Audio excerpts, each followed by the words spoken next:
Welcome back to the first day of the National Quality Forum as we gear up towards a competitive ASEAN community with quality and sustainability. It is crucial that our leaders are equipped with the tools they need to lead their organizations. And today we shall learn about another angle to leadership and how it is key to sustaining performance excellence in today's industries. And we invite everyone to listen very well to our next speaker. Yes, our speaker is a certified and licensed EQ trainer. She is an associate trainer of the HumanX Communication Ideas, a leading training consulting firm in the US in TalentSmart, the world's #1 provider of EQ training and tools to the top Fortune 500 companies like the Ken Blanchard Companies, Harvard Business Review, and the American Management Association. She is also a certified EQ assessor of 6 Seconds, a leading company that promotes positive change in the US and across Asia and Europe. She has partnered for years with different companies across industries here in the country and in Asia. She has pursued and followed her passion and advocacy on EQ as a critical success factor for leadership, organizational excellence, customer service, stress management, strengthening team relationships, and employee engagement. She is also a member of the Emotional Intelligence Training and Research Institute in the US and the Society of EQ Practitioners. For her corporate affiliations, she is currently a consultant at Willis Towers Watson, a multinational focused on the development of human capital and financial management, where she handles business development initiatives for both the talent and rewards and the benefits practice. She is also a part of the learning and development team of the Towers Watson's Global Resource Center, where she focuses on engagement initiatives for all its associates. She is an active member of a PMAP and is part of its speakers pool and honorary member of the Philippine Speaker Society. She took up business management from the De La Salle University and has pursued special educational tie-ups with the University of Texas in Kingsville on emotional intelligence initiatives. Let's give a round of applause for the Willis Towers Watson's growth leader and certified EQ trainer, Ms. Ging Igual.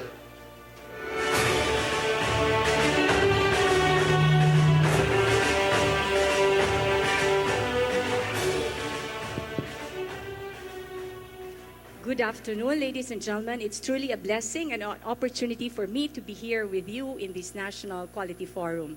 Okay, so for this afternoon, the topic that I'm going to share with you, and I'm really glad that, Mr. Alcantara here set the tone on leadership, engagement, relationships. So in the next hour or so, I will be sharing with you some thoughts about how do we exactly manage the human side of leadership, okay? And I'd like to thank Anna and Alex here for the introduction. It was kind of long, but thanks so much. And thank you also for sharing that, I actually represent 4 companies. And this would be the sources of the information that I will be sharing with everyone this afternoon, all right? So our agenda, simply put, I will be sharing with you the changes in the business landscape. I'm sure everybody can relate to this, all right? I get to talk about the new employment deal, because as leaders, we need to know what it takes to really move people. Leadership at its core, the impact of engagement, of leadership into engagement, as well as the impact of emotional intelligence on leadership. Okay? Similarly, at Willis Towers Watson, we also do our global workforce study, and I will share with you the snippets where we had 32,000 respondents from 28 countries across 29 markets, and of course on the Philippine cut, the leadership effectiveness here in the Philippines. All right. So why is there a need for us to revolutionize the way we view leadership, friends? It's very simple, because the world has changed, and this would be our realities. If Facebook were a country, it would be the third largest in the world. Students today would have had 15 to 30 jobs before they reach the age of 40. So many of you here, leaders, would probably be plagued with the thought that, I'm dealing with millennials, they don't really stay long and all, right? Percent of children entering school today who will end up in jobs that do not exist yet is 65%. And the number of text messages sent and received in one day exceeds the population of the planet. Relentless technology, friends. No? And baby boomers, I know many of you here belong to this generation.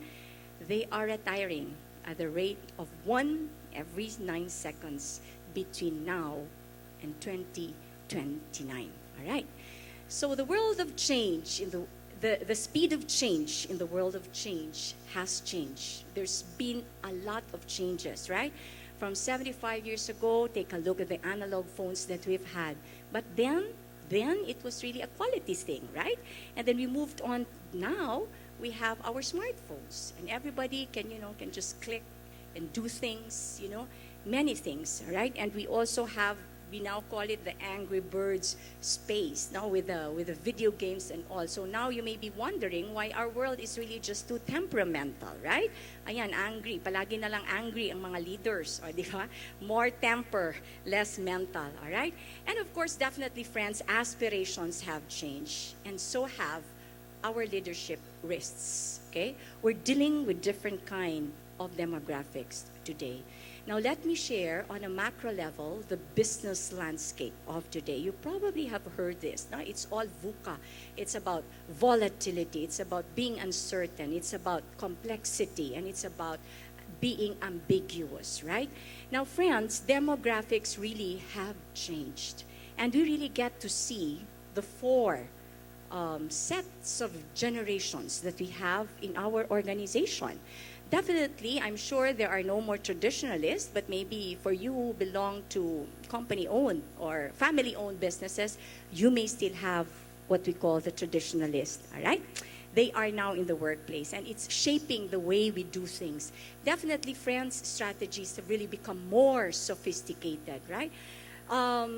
We just don't get to talk about growth as a strategy. We get to talk about speed and agility. We get to talk about innovation. We get to talk about customer centricity. It's not just about customer satisfaction. It's leadership from top down, where you really get to think of customers at the core of our existence. All right? And of course, we get to talk about engagement now as a strategy.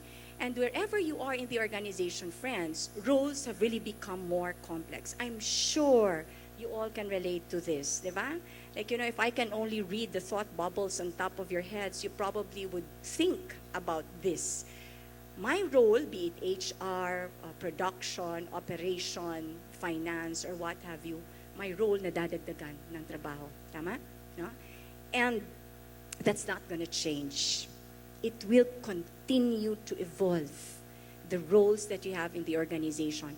And of course, continuous changes. Friends, that we're really looking at 3 areas. What would this be? We're looking at continuous changes in these key areas. Number 1, leadership. The brand of leadership that you have.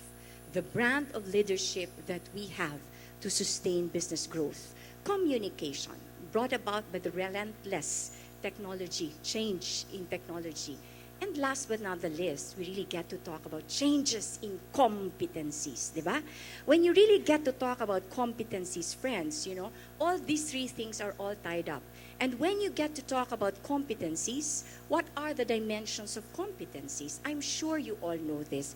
And this would be the 3 areas of knowledge, skills, and attitude, right? If I'm going to ask you, ladies and gentlemen, everybody in this room, of these 3 dimensions of competencies, which do you think is the most challenging? Is it about knowledge? No. Is it about skills? No. It's really about attitude. Makes sense, right? We all start, as Anthony mentioned, there's Anna, there's Alex, there's Anthony, and now we have attitude. All right, now so let's focus on that. Attitude is something very soft, all right? And I'd like to tie this up with the basic tenets of organization, because we all know that leadership really drives 3 things. Number 1, business strategy. leadership drives culture, and definitely leadership drives engagement. So for purposes of insights and information that I would be sharing with everyone this afternoon, I'd like to tie this up, leadership and engagement. As leaders, why is it critical for us to really have this on top of our minds, right? Because we really need to pause, friends. We need to rethink, and we really need to reflect the brand of leadership that we have, right? And in the next 55 minutes or so, friends, I will not be able to cover the whole topic on leadership or the managing the human side of leadership, but I have here two schools of thoughts. One would be the engineer's approach, where we get to talk about frameworks, we get to talk about tools, we get to talk about processes, and the other side is the gardener's approach, and that is what I'm going to focus on. Gardener's approach. Ano bang ginagawa ng gardener? To plant, to make it grow, right? So one of the things, friends, that we can really do to make sense of what's happening around us is to have that sense of awareness. So I am your reminder this afternoon. What is it? What is the seed that I should cultivate? What kind of seed as a leader should I cultivate? Because just like any organization, friends, there are actually 4 P's in any organization. You really get to talk about, number one, you get to talk about people. You get to talk about processes. You get to talk about your partners, and you get to talk about profit or performance, right? Now, why do you think that it's people that start it off? Okay? Other organizations or some leaders would always tell me, Ging, I don't want to talk about people. I don't want to talk about processes. I don't want to talk about partners. I simply just want to talk about performance, right? You probably have heard some of your bosses who would say that. But let me put this into perspective, friends. It's actually people who drive your processes. Make sense? It's actually people who will have to deal with your partners. And therefore, it's people who bring in performance and profit. That is why it's critical that we need to manage the human side of leadership. However, friends, there are also certain disciplines that we need to be mindful of. Number one is clarity. Malinaw ba talaga sa atin the role? Malinaw ba sa kanila what is expected of them? Do they really have that level of commitment to make our business, to make our division, to make our team grow, right? The third is execution. Do we know how to do it? Okay? And that's why we have our learning and development roadmap. We have a lot of things, trainings coming along from an HR realm. And do they have the drive and the resolve to finish, to reach and to achieve their goals in spite and despite the changes that's happening internally within the organization? And alongside with that, we really get to talk about something very important, and this is what we call synergy, okay? Do we really get to communicate with each other? Do we also have that sense of commitment to really communicate things and to be with others within the organization? As a leader, all right, it is not just a one-way street, no? It's contribution, the level of contribution. It's a give and take thing. Nakakapagod kung ikaw lang ang nagbibigay. Tama ba? And of course, last but not the least, is that sense of connection that we have with our people, friends. All right? Now, there is one thing that's common between the disciplines and synergy. And what is that? It's commitment. Okay? Commitment of people to stay on. Because there is no performance if there are no people, right? So alignment is key. With this here, leadership, engagement, and the focus of every organization. Once everything is aligned, definitely it will mean improved business performance, right, guys? Okay, so why do we need to talk about the people side? Why do we need to talk about the human side of leadership? Why engagement? All right, this might jolt you. But based on research of Willis Towers Watson, 40% of your corporate expenses are related to people. Maybe some of you here would even say, Ging, sa amin hindi lang 40%. It could even be more. And that's the single largest expense category in your balance sheet. Sayang, diba? It is now an expense, all right? So what do we need to do? We rethink, all right? We reflect. What are the things that I can do to move our people better, right, guys? Now, putting things into perspective, allow me also to share why is there a buzzword called employee engagement. Maybe 40 years ago, we really were just talking about, are my people happy here? Are they really satisfied being with, with your organization? And then we realized that this is not enough, no? And then we moved on into another area, which is the commitment. Do they intend to stay in our organization? And last is, of course, engagement. Are they really rationally and emotionally connected with the values, with the vision, with the mission of our organization? So this is a way for us to rethink about how things can be done and what are the things that we can do for our people, friends. No? Now, allow me to share the framework of the engagement model of Willis Towers Watson. It's about the thinking. It's about the feeling. It's about the acting, all right? Think, feel, and act, all right? Thinking part would be this, do I really believe in the vision, in the mission, and the values of the organization, right?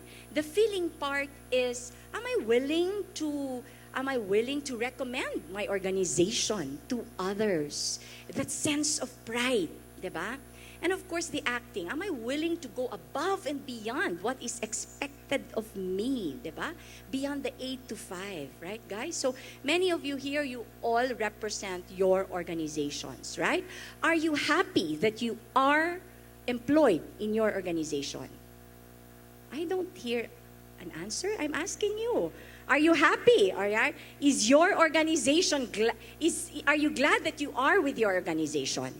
Yes. Now, the better question to ask, ladies and gentlemen, is this. Is your organization glad that you're there? Yes. Ayan. So, that's a sign of engagement. Okay, no?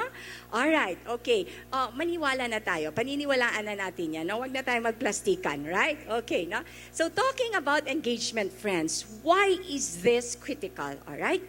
Engagement is really about the employee's commitment, work effort, and the desire to stay in spite and despite. Okay? It's a way of capturing the hearts and the minds of its people, friends. So, engagement model is very soft. It's about the thinking, the feeling, and the acting. Okay? And when your people are engaged, they also feel that. Nasa puso. No? That even if, even in your own silence, they're willing to work more. They're willing to stay on, all right?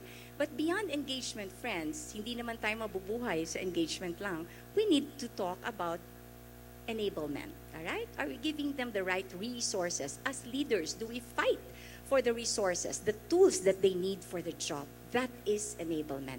And the last area is really about energy, all right?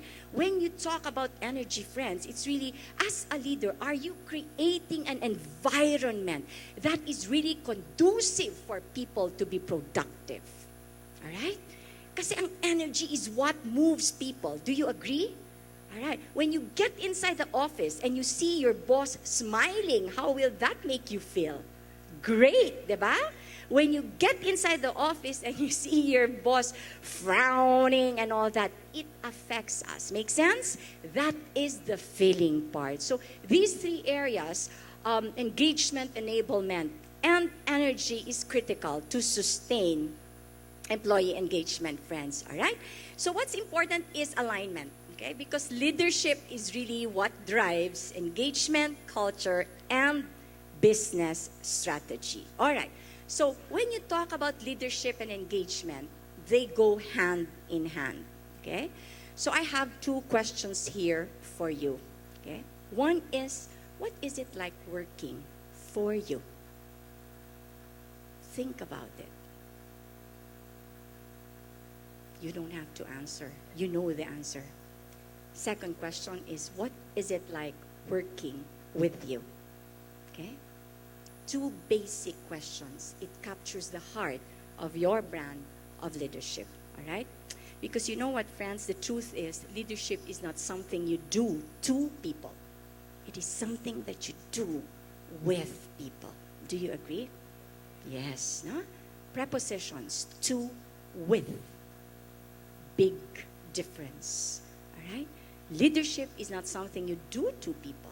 It's something you do with people, friends. A lot of authors call this in different names, all right? John Maxwell, you probably have read his books, right? The Laws of Leadership, Developing the Leader Within You, Winning with People. What did he say about leadership?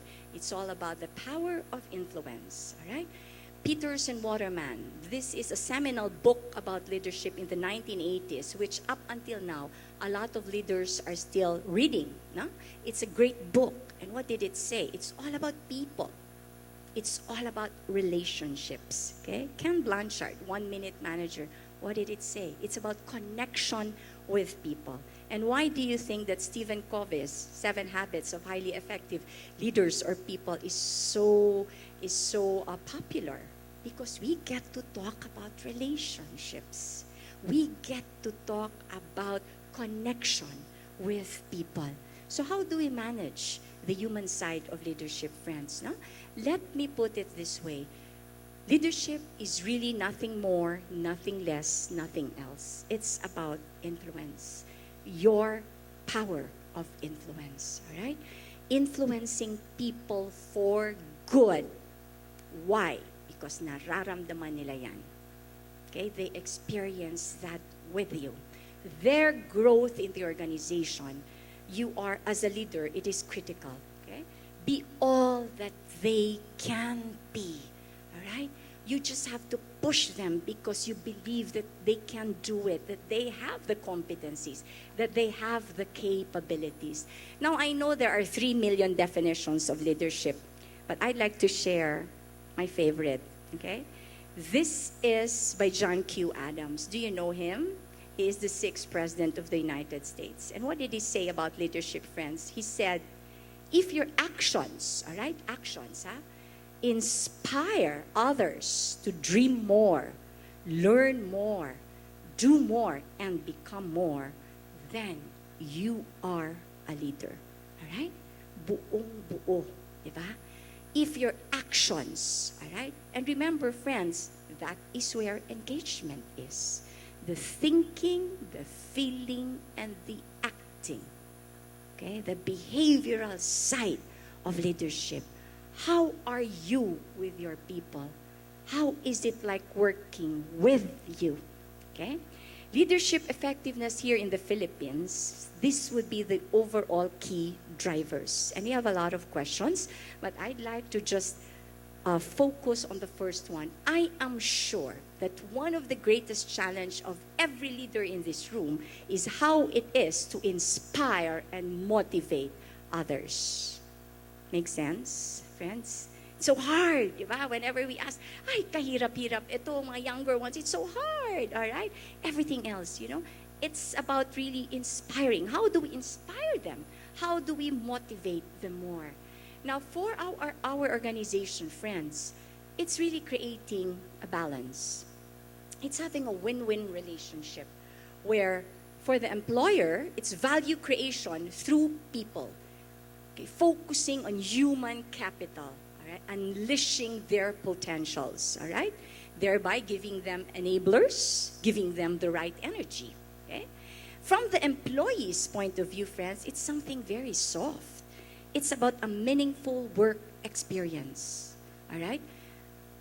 The operative word here, friends, on my slide is not about work experience. It's really about having a meaningful work experience. Do you agree? Diba? So what makes your work meaningful? All right? It doesn't have to be like huge rewards and recognition. Okay? A simple appreciation. Do you agree? A simple appreciation, a simple smile from a leader, a simple tap on the back from a leader makes our work experience really meaningful, right? Something very soft. Because you know what? Reality is, and Stephen Covey said this, most organizations and communities are actually overmanaged and underled. So we get to talk about two things here. The difference between managing and leading. I'm sure you know the difference, but I'd like to summarize it. You manage process, you manage plans, and you manage performance, but we actually lead people. Okay? So this is the basic difference. And when you get to talk about people, hallelujah, it's difficult when in your organization, you have to deal with different kinds of people. Number one, those who are know-it-all. Alam niyo ba yun? Diba? Wala ka pang sinasabi, ay alam ko na yung sasabihin mo. Diba? The know-it-all. Okay? Your boss could be the know-it-all, the Kia. All right? These are the people who is really just too proud. And that's why we have the Kia pride. Diba? We also have people who are really just too passive. All right? We have to deal with people who are dictators. Sila lang ang tama. Okay? We have to deal with people who always say yes. But, you know, when you need them, they're not there. They call in sick. Okay? We also have to deal with people who are really gripers. All right? Gripers are those who do not know how to celebrate what's right. They only see the black dot in a white paper. These are the people who only talk about the negative side of the organization. Diba? But you know what, friends? You start off with an attitude of gratitude. Make sense? Because you know, when your heart is grateful, blessings abound. Okay? And you also get to talk about people who keep on saying no. So I'm not going to ask you, what kind of a leader are you? But I am just too sure, friends, that you deal with these different kinds of people in the organization. All right. So talk about competencies. How do we level up in terms of our mindset, of our attitude, right? How do we need to have, you know, this is a quality forum. How can we create quality mindset, a quality attitude, so to speak, all right? Allow me to share the competency study of Towers Watson then, because we just merged with Willis this year. And these are the key findings. Many companies are not well equipped to help emerging leaders develop the required skill set and competencies to lead in the future.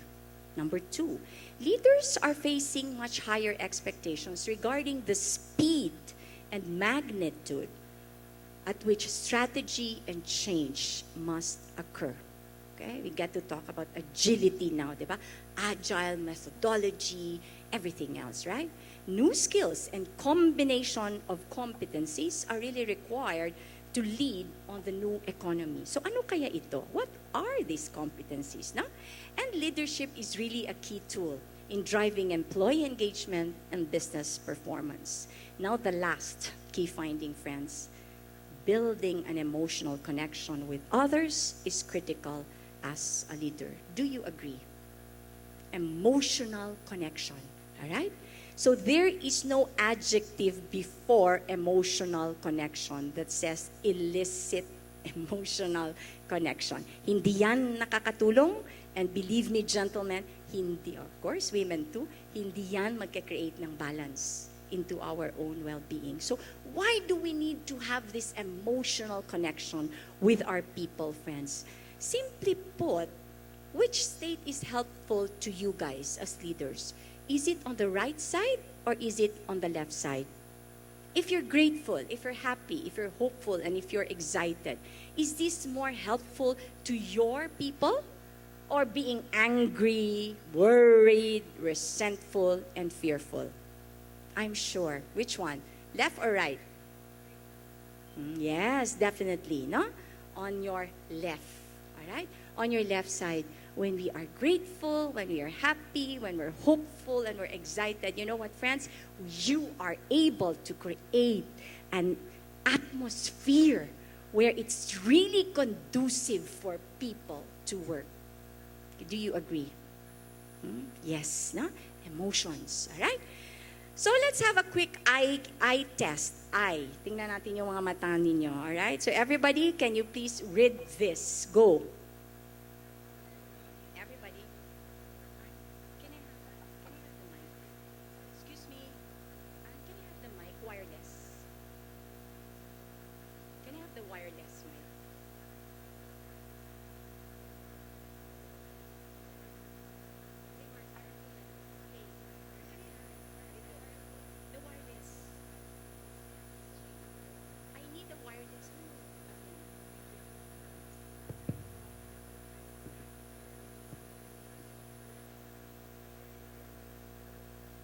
Everybody please read.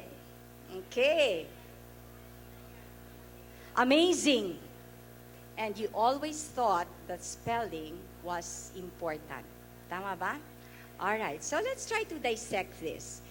The phenomenal power of our brain, friends. And this is a state called hypoglycemia. What did it say in the Cambridge University? For as long as the first letter and the last letter remain to be where it is, your mind can actually read it. Right, guys? All right, so let's put life into this thing called hypoglycemia, friends. All right? T would actually be your thought. A would actually be your, what do you think is A? Action.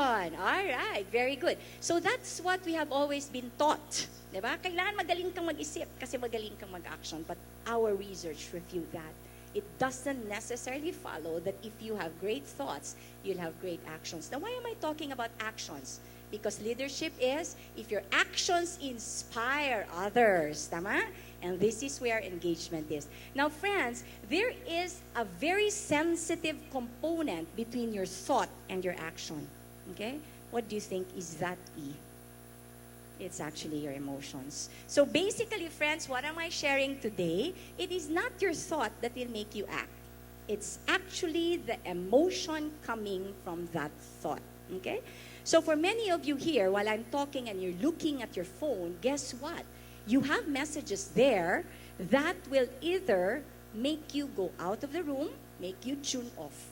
Make sense? Why? Because for every message or for every email that you receive and your choice to look at it, all right, it will always elicit an emotional yes, all right, that emotional side. It will always elicit an emotion from us, and that will propel us to act. So what am I saying, friends, right? Okay? It's not your thought that will make you act. It's actually your emotions, all right? And do you know what, friends? This would have a huge impact into relationships. Not just relationships with me as your speaker now, relationship with you as well, friends, all right? Okay, so these are the 4 basic emotions. Just quickly, I'm going to run through this, right? Okay, so anger. Sino sa inyo dito tuwang-tuwa pag galit kayo? Raise your hand. Come on. Huh? Let's be honest because I'm going to talk about authenticity in a bit, right? Anger, right? Okay, so what do you call that anger na tapos na? Tapos na, it has happened 10 years ago, 5 years ago, and yet you're still angry. What do you call that? It's called resentment, right? Now, you carry it in your heart. I'd like to ask you, is it helpful that you carry it in your heart? No. So if your employee is someone who has done something wrong 5 years ago and kinikinkin mo yan, hindi yan nakakatulong, right? Okay, then of course we get to talk about the second emotion, which is fear, all right? Fear is about trauma. It's about worry, okay? The third emotion, you get to talk about sadness, okay? So what is the sadness of the past? It's called regret. Do you have regrets in your life? Maybe. And what do you call that? Sadness of the future is called hopelessness. Now, everybody in this room, we work because we want to be happy. We all want to be on the fourth side, on the fourth emotion there. Happy. Everybody would want to be happy. All right? Why? Because when you're happy, you become more energetic. When you're happy, you become more grateful and you become more productive. But guess what, friends? Let's do the math here. Out of these 4 basic emotions, how many can potentially be destructive?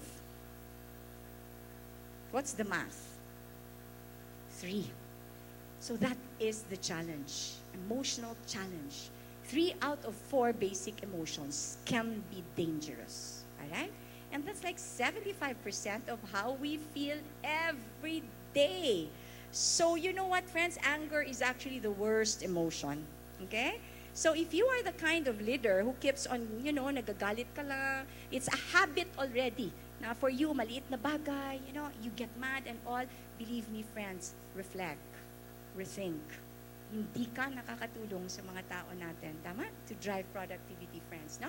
Ayan, inside out. All right. So this is it, friends. No? Just so to simplify, because we have very limited time, our thoughts and our actions, that's where the IQ phenomenon is. What's critical right now is this. That's the EQ phenomenon, where we really need to manage our emotions. Do you know why? Because it is emotions that will drive us to act. And guess what? These emotions is something that we all feel. At the heart of every person is an emotion. Papunta pa lang dito, dealing with traffic, you have the choice to get mad or to sleep or to pray. Okay? Coming here, all those challenges, everything else, right? So, allow me to define what emotions are. Okay? Emotions are physical, physical, biological, meaning the rawness of your body feels that. And believe me, friends, ikaw lang ang makakaramdam nitong emotion na ito. No one else will. Okay? And it manifests into your own neuro brain. Diba? That's why, sometimes when you're too mad, you get headaches, you get migraines, right? When you're too tense, your muscles also are affected, right? Respiratory, okay, your lungs, diba? And your heart. That's why as we get older, believe me, friends, when you're angry, you need to manage that anger. That's why we have sessions on anger management. Do you know why? Because when you're angry, your arteries constrict. The blood flow is limited. And that's why tumataas your blood pressure. So, sino ang kawawa? Ikaw. Diba? Hindi naman yung mga tao natin. Alright? And your family as well. Alright? So, how are you, friends, as leaders in your great organizations, how are you in managing your emotions? Think about it. In a scale of 1 to 4, how would you rate yourself? Maybe a 3? A 4 being good, 1 is not good. Okay? Maybe? How would you manage your emotions? Maybe a 2, a 3, or 1. But I had a participant who said, Ging, I'm a negative 2. Alright? But you know what? Self-awareness.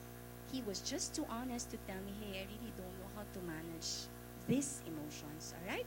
Okay, I know you know this guy, Nick Vujicic, alright? A very inspiring person, no? A person who has tetra amelia, no arms, no limbs, alright? But how he manages himself, and he's living a life so full, right? In his mind, the thinking part, he said, I want to have children too, okay? I want to get married too. And 3 years ago, he got married to this beautiful lady, okay? And now they have 2 children, okay? How he got her pregnant, please don't ask me, okay? He was just too creative, okay? But he knew, di ba? He can do it, all right? But at some point in his life, he also said this, I have the choice to be angry at God for what I don't have, or be thankful for what I do have. So choices, friends, no? The mind, you are the author of your mind. How powerful, phenomenal power of our mind, friends. So he goes, I love living life. I am happy. And what does he do? All right? He goes across the globe, spreading the word of positivism, spreading the word of enthusiasm, spreading the word that, hey, you guys, you're all complete and you're not happy. Look at me. I do not have arms. I do not have legs. But hey, he is so happy and he's helping so many people. First and foremost, he has great relationship with himself. And that's what emotion can do with us. As leaders, let's try to have a good grip of how it is to manage these emotions, friends. So the foundational truth is this, all right? You need to create a good balance, or you need to bridge the gap between your thoughts and your actions. Because believe me, what's critical here is bridging the gap between your thoughts and your actions is for us to be able to manage that emotions. Why actions? Because this will define your relationships with your people. And believe me, it's not just about the corporate side. Your relationship with your family, your relationship with your spouse, your relationship with your children, with your community, right, guys? And guess what? This action here, between your action, defining your relationships, your actions are actually experienced by you. And that's why I asked, what is it like working with you? What is it like working for you? Talk about the power of relationships. And of course, I'd like to thank Mr. Alcantara for setting that tone. right? About relationships, about engagement, about leadership, friends, all right?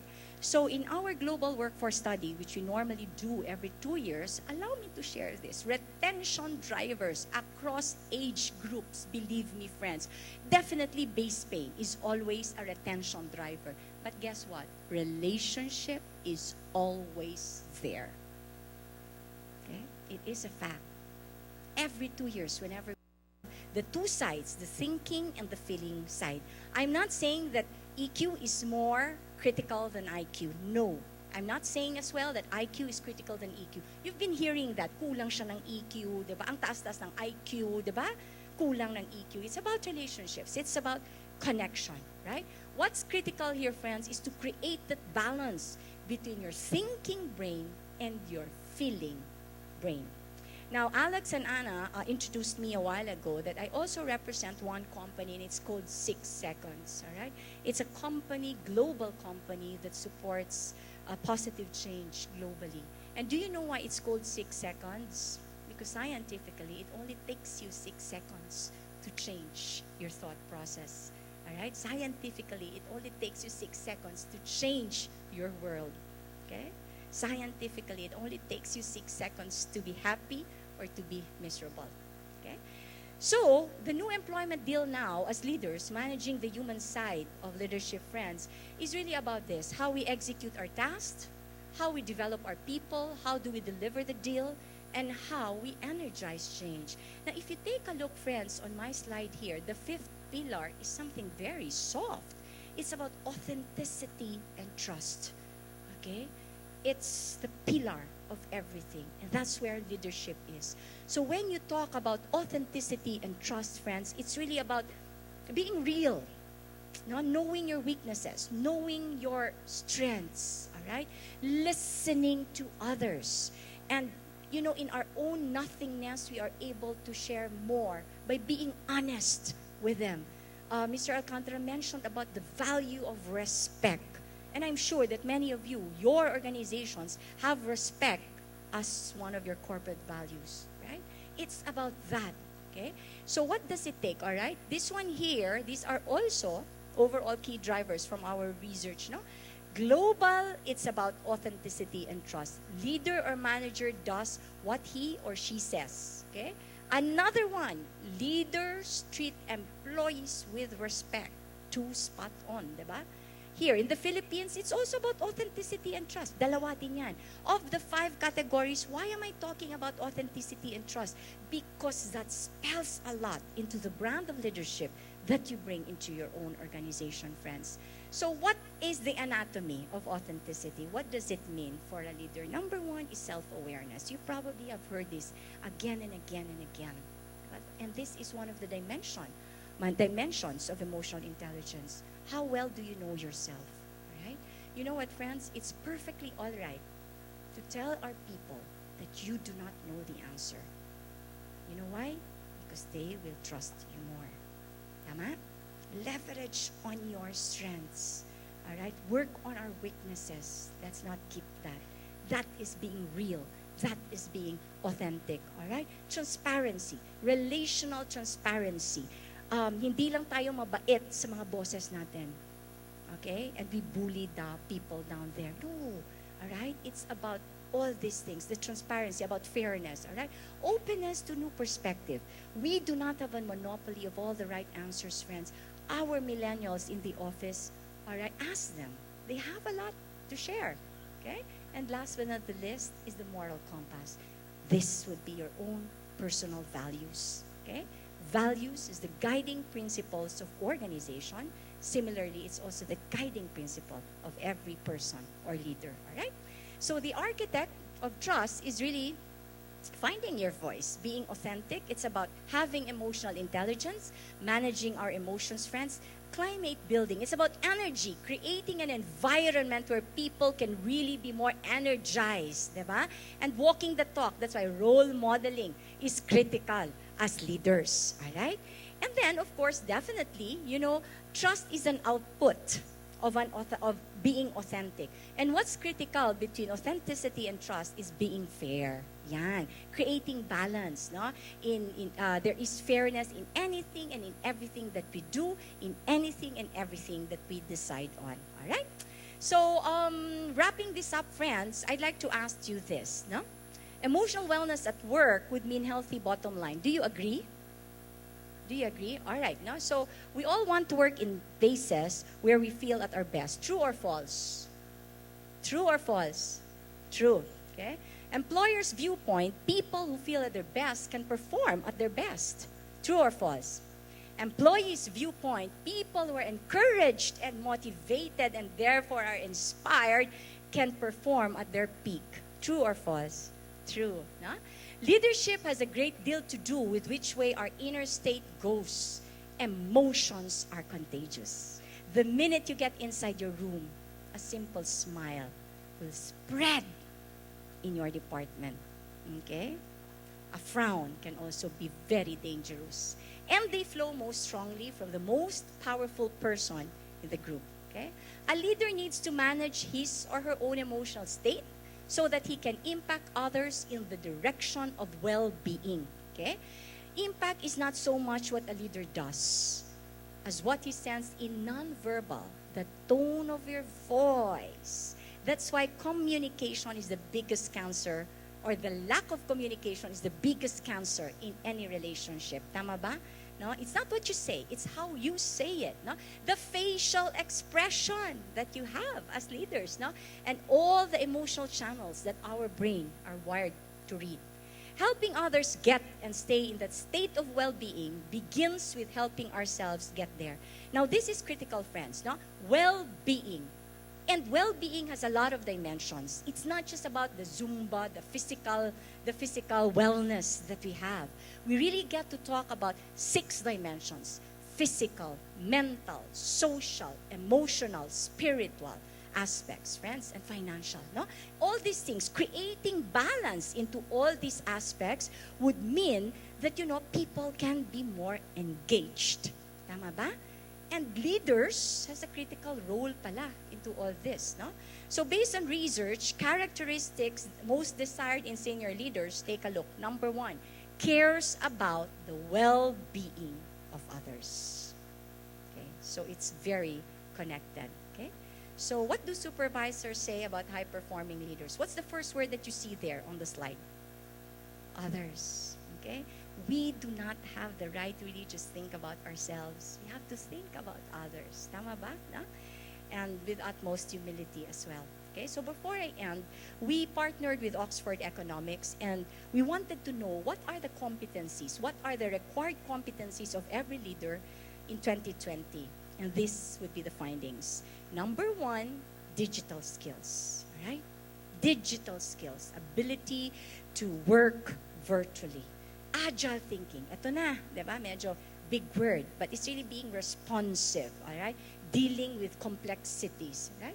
Third is the global skills, okay? Cultural sensitivity, and that's why we also have inclusion and diversity, tama?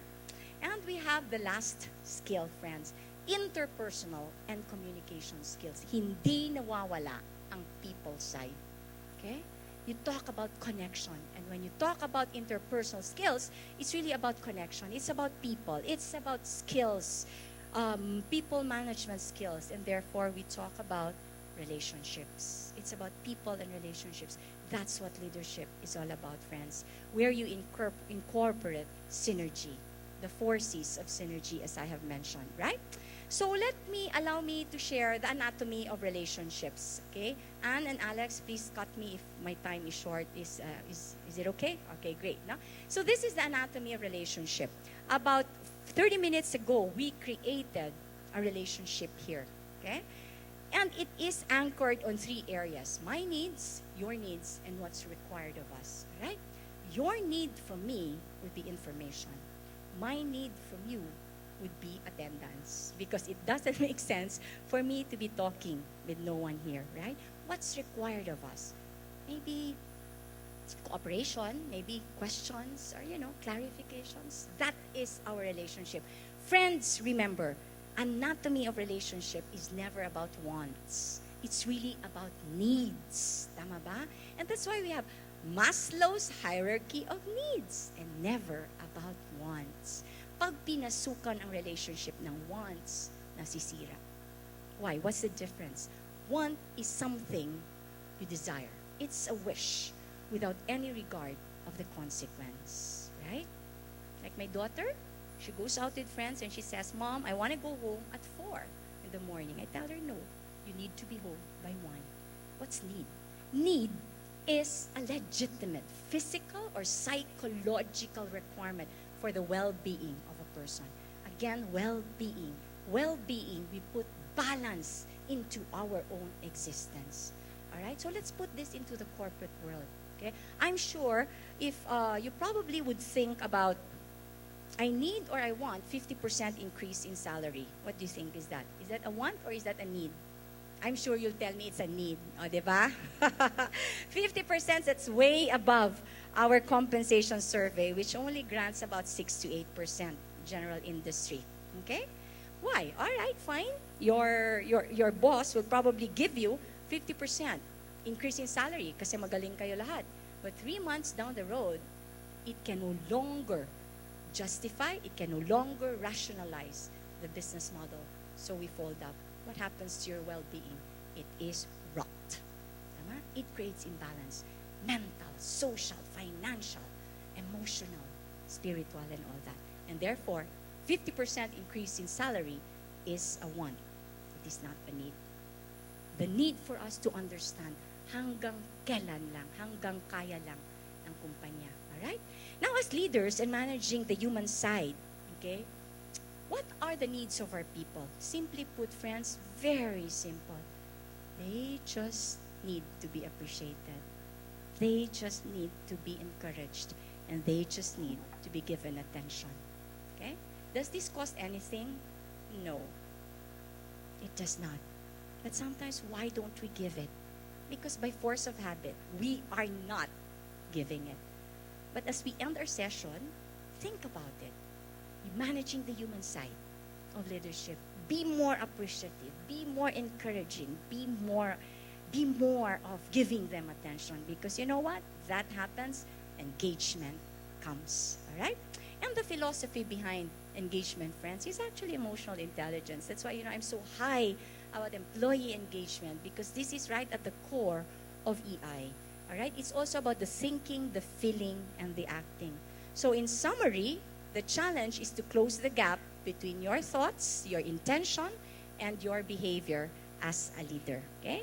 What do you need to do? Manage all these negative emotions because that emotion will propel you to act and your actions will define relationships. Now, when you have good relationships, that's where engagement happens and therefore performance comes. Okay? So, emotions really drive people and people drive performance, friends. All right? So what's the business value of engagement? You focus on them, they bring in revenue and growth. Okay? Not just within the organization, but also externally to your customers. Tama? You may have all the quality processes, you may have all the quality products, but if we do not have the quality manner of our people in dealing with our clients, believe me, performance and profit will still suffer. Make sense, friends? So it's really that, okay?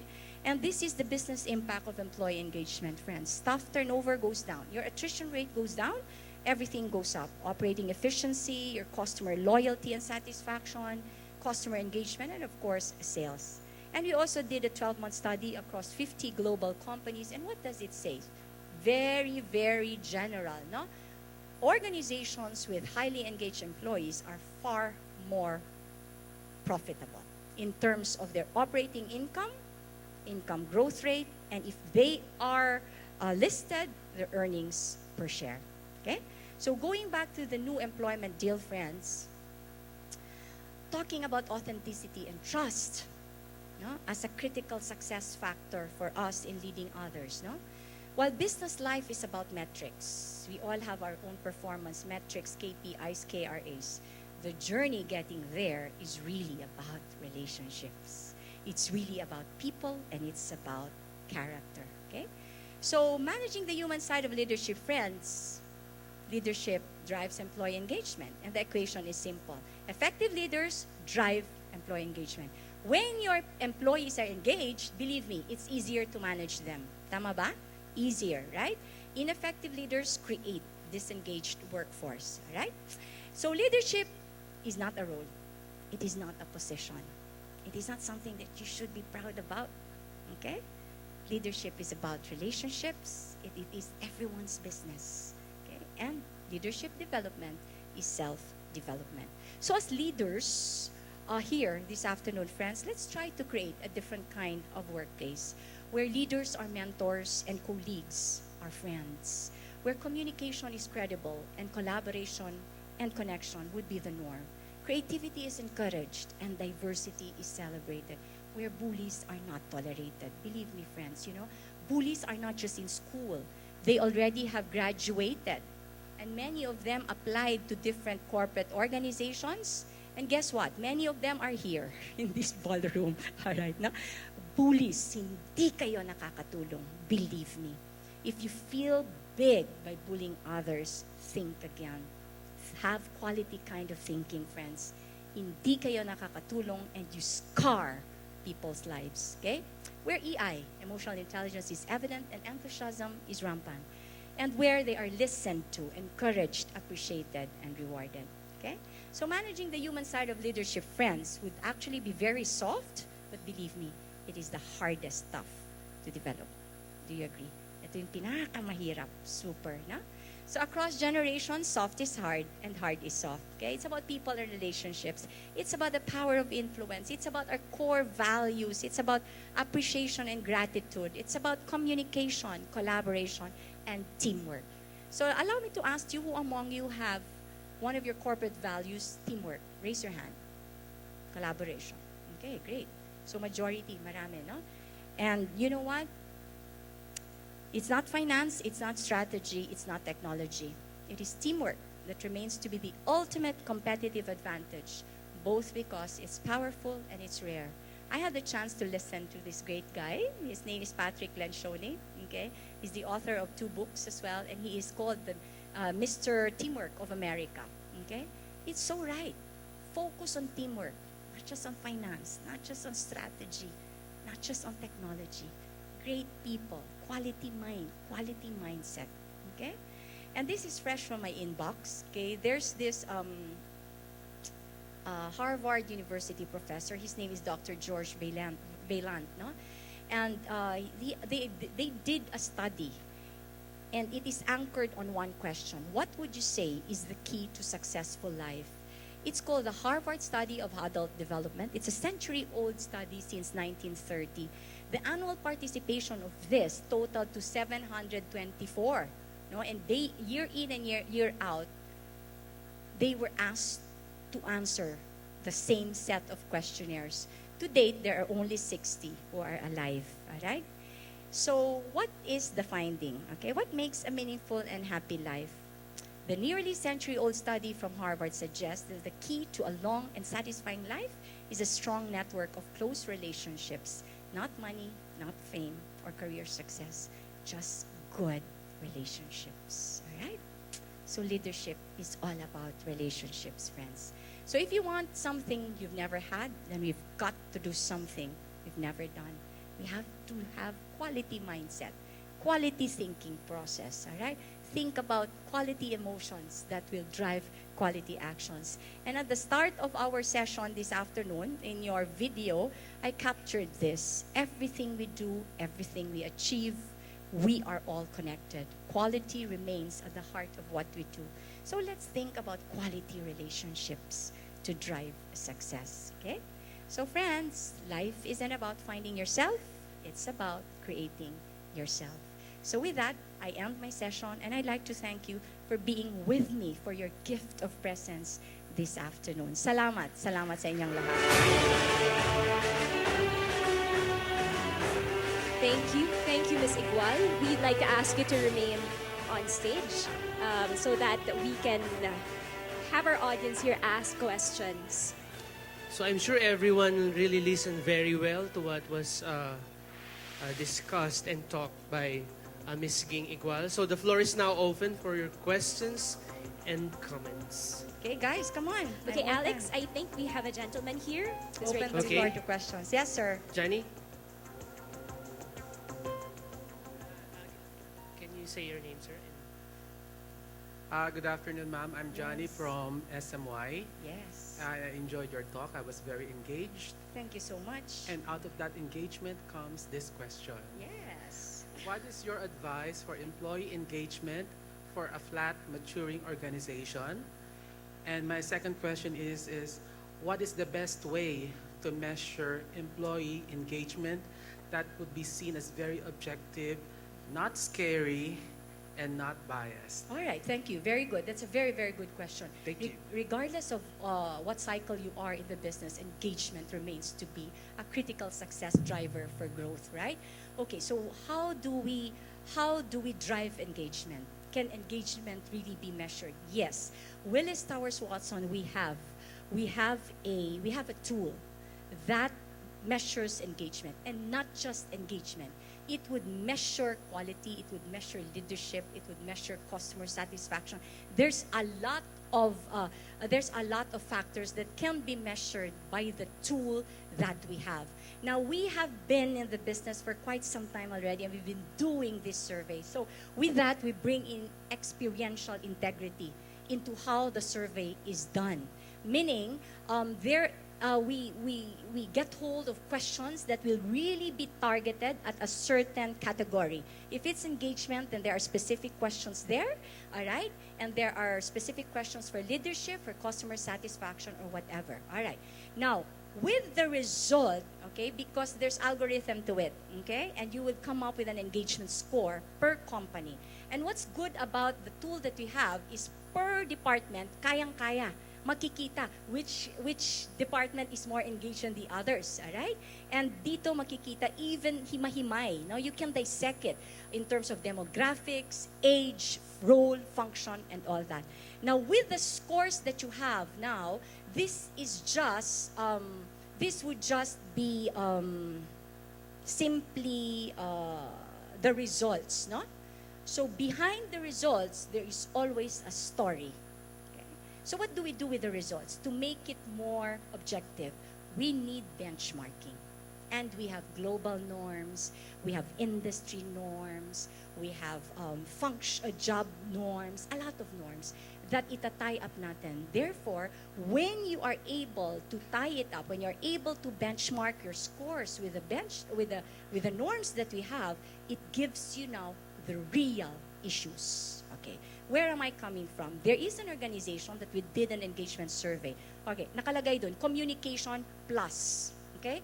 It's a high score, communication. When we benchmarked it against the industry, okay, guess what? Communication was a negative.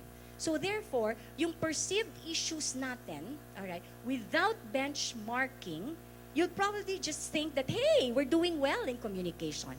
But that is where the beauty of benchmarking comes in, and we have that, no?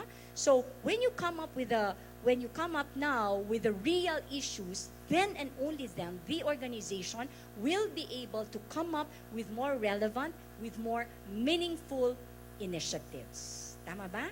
All right, no? It's not just a cut and paste thing that, hey, my competitor is doing this, I'll do it. No. Engagement is really getting the pulse of your people, hearing it from them, because they're the ones who would have experience with your organization. Okay? Did I answer your question? Very well, ma'am. Thank you so Thank you. much. All right. Any other questions from the floor? Any more questions? Thank you, Johnny.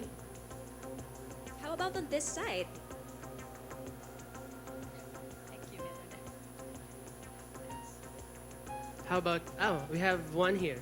Yes, please. Can you say your name, ma'am, and your company? Hello, Miss Ging. I'm Nitsa Liposa from Monde Nisin. Thank you for the long list of the hard stuff that we have to do and to change in ourselves in order to become better leaders. My question would be, of course, we'd like to apply this in our own companies. And if you were to make, let's say, a 3-year learning and development roadmap, how can we embed emotional intelligence of our leaders into the roadmap? Like, what milestones or changes should we expect to see, or how do we know we're progressing? Okay, very good. Thank you so much for that question. Now, engagement can be measured, emotional intelligence can also be measured. We have tools that would measure that. Now, because it's something very soft, diba? It takes time for us to practice it. No? When you embed emotional intelligence into your own learning and development roadmap, it's not just about getting key items or key points about EI and just put it there. No, there has to be workshops. There has to be practical application.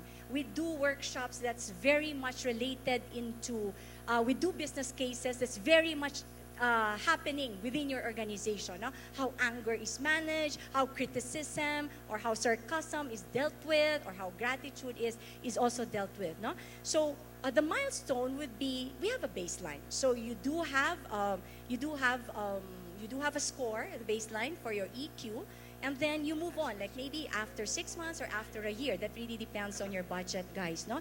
Now, for those organizations who do not have any budget, all right, so how do we help them? Number one is to create this sense of awareness. Kahit awareness na muna that, hey, kaya ko pala i-manage yung emotions ko. Tama ba?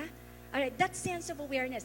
That sense of awareness also that, hey, emotions pala can be very detrimental if not managed to the productivity of my people. Alright? So what am I saying here? It's not what you do, it's what it does to everybody. So that kind of awareness. When you have that sense of awareness already, you get into that state of awareness, then it slips my mind right now. There is that sense of correction. Okay? Yung sense of correction that ikaw mismo. That's why first dimension is, one of the dimensions of EI is really self-awareness. You have to develop it as a habit. It is a skill. You know? It is a skill. You don't become a good leader by the things that you know. You become a good leader by the things that you do. Make sense? Diba? So, hindi mo pwedeng sabihin, magaling kang na leader kung ang experience ng tao mo, bully ka. Hindi. Which means now, you have to assess, asan ba ang what are my flaws? What are my weaknesses? What are the areas? What are the areas that I can really change to make me move forward as a person, as a leader? And then and only then, you grow. You become better. Alright? And when you start doing this, alright, no? This is where habits are formed. That's why EI is actually a precursor to 7 habits of highly effective people. No? Why? Because habits are formed after doing it again and again and again. Tama? So, to give you a very simplified form, no? Simplified line. Thoughts, emotions, actions. Actions, habits. Habits, they form your character. Ikaw yun. Diba? That's why leadership is about it's not a role, it's not a position. It's really about who you are. And your character will determine your destiny. Tama?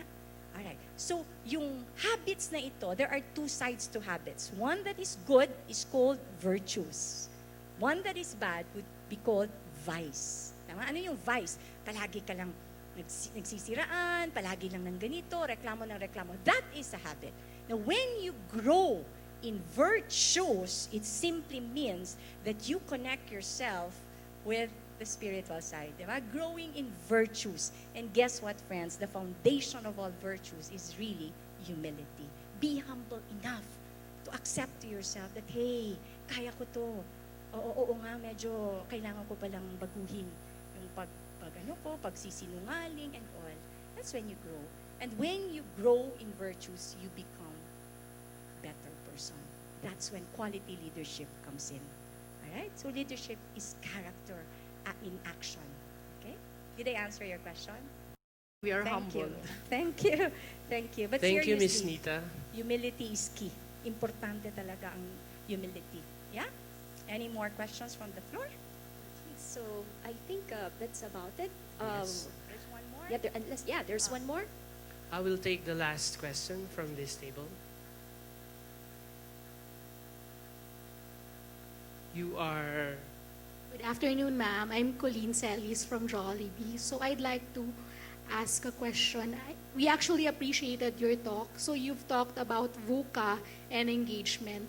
So my question is, what are your tips to manage change and resistance in the face of VUCA and to drive engagement? And my second question is, we've run some employee engagement in our organization. So I was wondering, is there an industry-wide acceptable metric for engagement? Okay, so I'll start off with your second question. No? Industry-wide, there are engagement index per country, dissected more into industries. So if you belong to the food industry, then it would be good if we can all put our resources together and come up with a engagement index. Why? Because this is where you would measure your engagement initiatives with. Make sense? It's not like a copy and paste type lang na ginagawa ng competitor natin, no? Many people are engaging themselves into Zumba, fun run, and all. That's a lot of expense, di ba? Come up with metrics. In short, anchor it on data that you have. So whatever it is that you're doing in your individual organizations where engagement survey is concerned, it is not wrong. However, if it is done externally, all right, with benchmark norms, then it gives you a better and a meaningful picture.